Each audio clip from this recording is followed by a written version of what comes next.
Welcome to this episode of Hampton Roads Business Live. My name is Rory Graham and I'm your host, and today we have the pleasure of having with us Chris Clayton from the Clayton Hypnosis Clinic.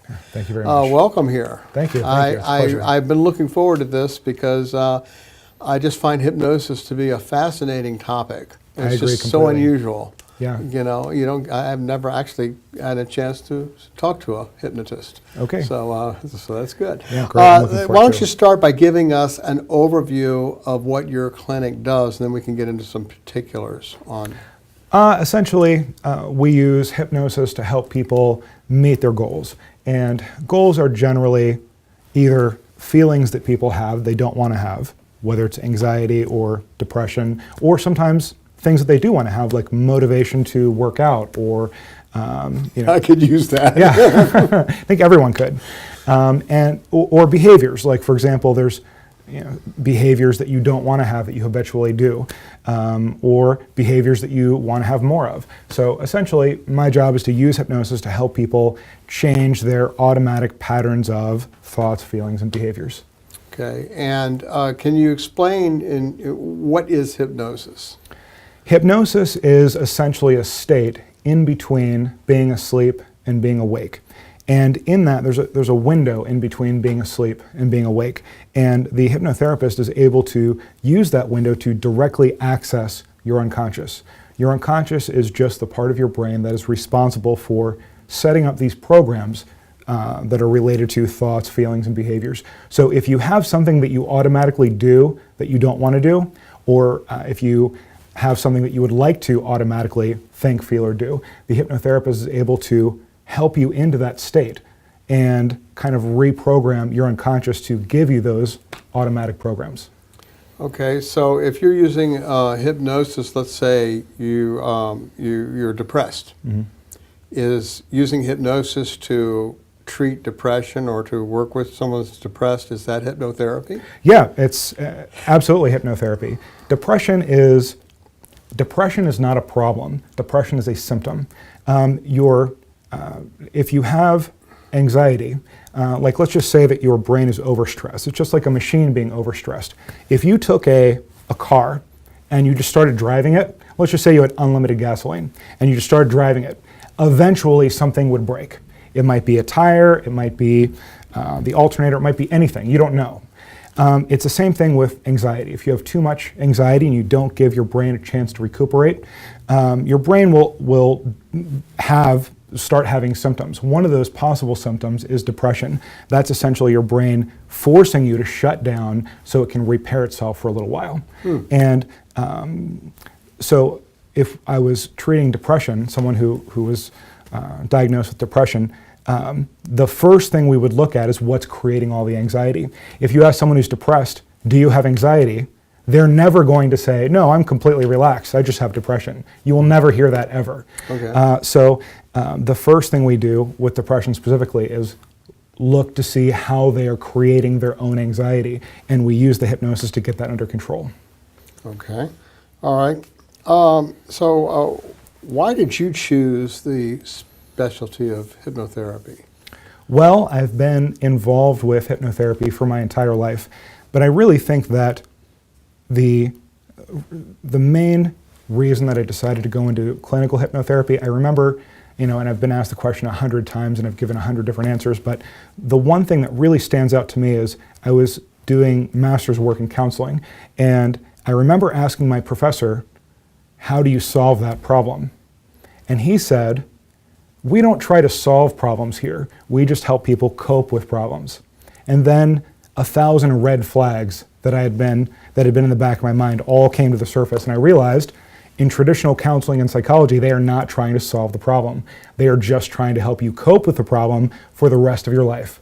Hypnosis is the only branch of counseling or psychology that actually wants to solve the problem so that the problem isn't there anymore. And that's the main thing that appealed to me.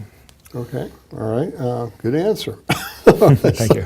So what are the common problems that you treat with hypnotherapy? I know you mentioned anxiety, you mentioned depression. Are there others? Yeah, there are basically 3 categories of problems that can be treated with hypnotherapy. There are cognitive issues such as test taking and memory. There's emotional issues like anxiety and depression, and there are behavioral issues such as tobacco addiction and weight loss, for example. So everything is in those three basic categories. All right, so if someone's trying to quit smoking, you can help with that. And yeah, absolutely. One thing that people are starting to realize is that nicotine addiction is largely psychological. The actual physical effects of withdrawal are very slight. It only lasts about 5 days, and it has the magnitude of a mild cold. And it's self-correcting. If you're having withdrawal, all you have to do is nothing, and the problem solves itself. Wouldn't that be great if all of our problems were like that?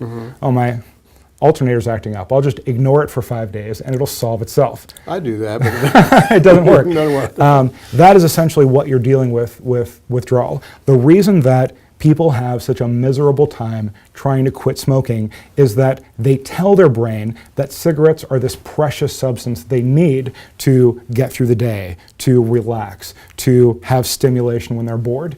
And really, cigarettes don't do any of those things very well. What the hypnotherapist does is go into the unconscious mind and help reprogram those automatic responses so that cigarettes are not a precious substance, which they're not. They're worthless. They're a poisonous, addictive, nothing. And being able to switch that over to something that's healthy and constructive that actually provides that comfort, the stimulation in a healthy and constructive way. So by the time you're done, you perceive cigarettes as no more important than a piece of chalk lying on the table. Now, how does that kind of a treatment work with anxiety, though? Well, it's a little different with anxiety. It's around the same core of changing how you think, feel, and behave. Okay. Anxiety is, like, let's say, for example, there's some people who are afraid of dogs. You're not afraid of dogs, right? No. I'm not afraid of dogs. So when you or I think about a dog, we might imagine playing with the dog licking our hand, feeding the dog, normal dog things. But when someone who's afraid of dogs thinks about dogs, they think about that time they were 9 years old and they were bit by a dog. They think about how dogs could attack you at any point in time. If I thought about that when I thought about dogs, I'd be afraid of dogs too. So the important lesson is there's nothing wrong with that person. They are just doing something in their head that is creating that fear. And that could have been built into them years and years and years. Right, exactly. And they don't even realize they're doing it. Right, and they never realize that. Right. None of us ever realize these unconscious things that we're doing. So we use the hypnosis to go in and kind of reprogram how they perceive dogs in this case. It could be dogs, it could be driving, it could be public speaking, it could be relationships, spiders, anything. Here, I'll give you an example. When someone who is not afraid of spiders thinks about spiders, they think about spiders the same way that you think about dogs. They might think about a spider just walking along, minding its own business. But when someone who's afraid of spiders thinks about spiders, they might imagine the spider looking at them, maybe running up to them, maybe biting them in their sleep. And well, I could trace back where I had my problem because I had a scare with black widows when I was young, probably 7 or so, and from that point on, it just changed that for me. And I'm not terrified of them, I just avoid it. Right, and the point is there was nothing wrong with your brain. If anyone thought what you thought whenever you think of spiders, that person would also be afraid of spiders. Yeah. So the point is, that can be changed. You can go in, normalize how you think about spiders so they're just a normal thing on the ground, just in the same way, or maybe a similar way that you think of dogs or any other kind of animal. I don't think I'll ever think about them as a dog. Okay, that's good. I understand the point, though. All right, now here's one that is also, I'm sure a lot of people listening to this have this issue, is weight loss. Yep, absolutely. That's a big topic. Yeah. Especially this time of year, first of the year, everybody's on a diet or changing or resolution or something. Yeah, so definitely. You see that a lot? Yeah, and that's one of the most common things that I work with. There's basically 4 things that hypnosis can do for someone losing weight or trying to lose weight. Number 1 is it can help you to eat only when you're hungry and not when you're bored or stressed or need stimulation or need comfort or anything. Because again, food doesn't do that well. There are healthier and more effective ways to deal with those. So breaking that habit and only eating when you're hungry is the first thing. The second thing that hypnosis can do is help it so that you crave and like foods that are healthy rather than junk foods empty calories, things that are unhealthy. The third thing is stopping when you're no longer hungry, as opposed to most people who are overweight will tend to eat on autopilot. They'll start eating and they'll rely on external cues to know when to stop eating, such as when the plate is clean, when everyone else is done, etc. Hypnosis can make it so that as soon as you're no longer hungry, it turns off the desire to eat. And most people end up eating about 1/2 to 1/3 of the amount they were eating before after going through that change. And then the fourth thing is hypnosis can give you motivation to exercise, so you look forward to exercise. So that it's kind of like brushing your teeth in the sense that if you missed it, you would actually want to make up for it the next day. So all those things are just your perception of eating and exercise. It has nothing to do with the food or the exercise itself. It has only to do with how you perceive those things. That's very interesting. Okay, that makes a lot of sense. All right, now I know some people that are looking at this, they've heard all this great medical stuff with smoking, anxiety, depression, weight loss, and all that. And then they go on YouTube and they see these hypnotists that are, stage hypnotists, okay. That's something just totally different. You're obviously not that. Yes, it is completely different. Right. It's kind of a double-edged sword because it does raise awareness of hypnosis, but it also gives people a lot of false ideas about what hypnosis is. The bottom line is that stage hypnotists are not doing hypnosis. It's not real hypnosis. Stage hypnotists are much more akin to stage magicians than they are to clinical hypnotherapists. So the question might be, well then why do people do the things they're told to do? And there's essentially two primary group dynamics that every stage hypnotist use. Number one, if you ever watch a stage show, you'll notice they bring up a lot of people, like 20 or 30 people, and they tell them to do something, and whoever doesn't do it gets sat back down. So you're immediately, number one, you're filtering for people who are obedient, and number two, you're sending the message that if you don't do what I tell you to do, you're going to get sat back down. So you end up with this small group of people that you already know are obedient. And then the second thing is something called abstract conditioning. If you tell someone to do a little thing and they do it, they're more likely to do a medium-sized thing and then a large thing. So then by the end of the show, people are singing like Elvis, quacking like a duck, and doing all kinds of things, and that's all the audience remembers. Which I understand you're going to do with our director here afterwards. No, I'm just teasing. Okay. All right. So another question that you hear, and actually another answer because we talked beforehand, but can anyone be hypnotized? Yes. Anyone. Not only can anyone be hypnotized, everyone is hypnotized every single day. Whenever you wake up in the morning and you're in that in-between state between being asleep and being awake, that is hypnosis. Hypnosis is not some mystical state outside of the sleep-wake scale. It's just a part in between. Whenever you're going to sleep, and you're not quite asleep yet, but you're half asleep, you go through hypnosis. Wow. So not only can everyone be hypnotized, everyone is hypnotized every single day. My job as a hypnotherapist is to help the person reach that state and stay there long enough to make these kind of changes.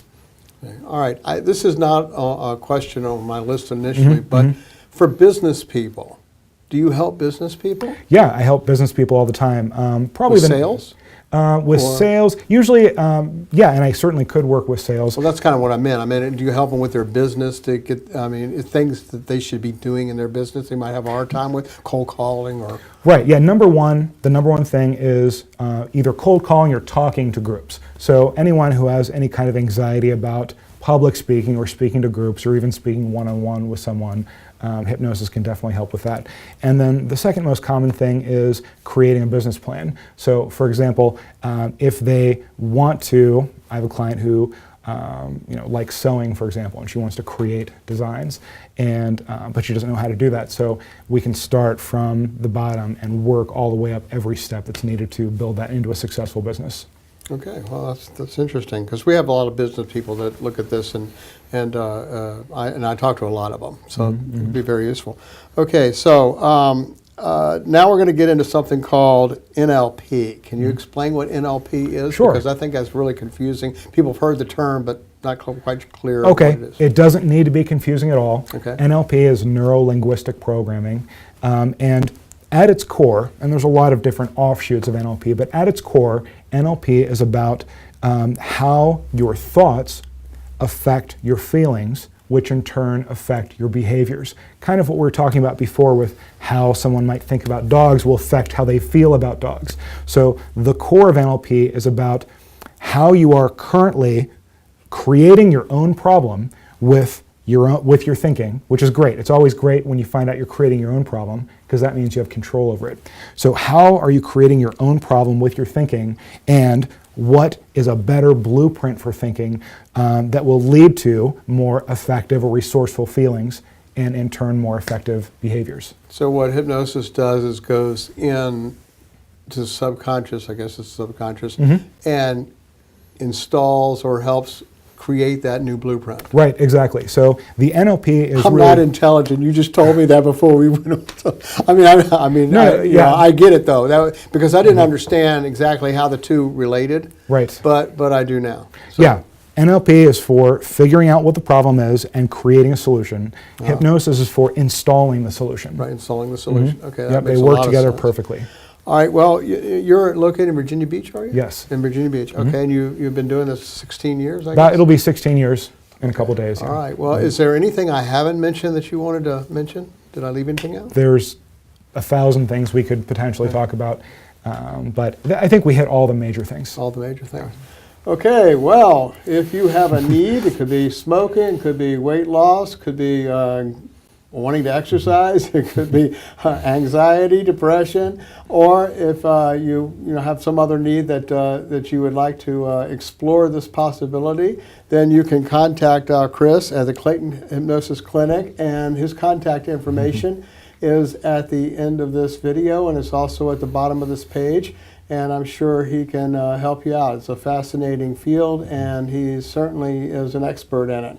So I thank you very much for coming in and being a part of it. I found this to be a very enlightening interview. I really enjoyed it. I appreciate it. Thank you. I enjoyed it as well.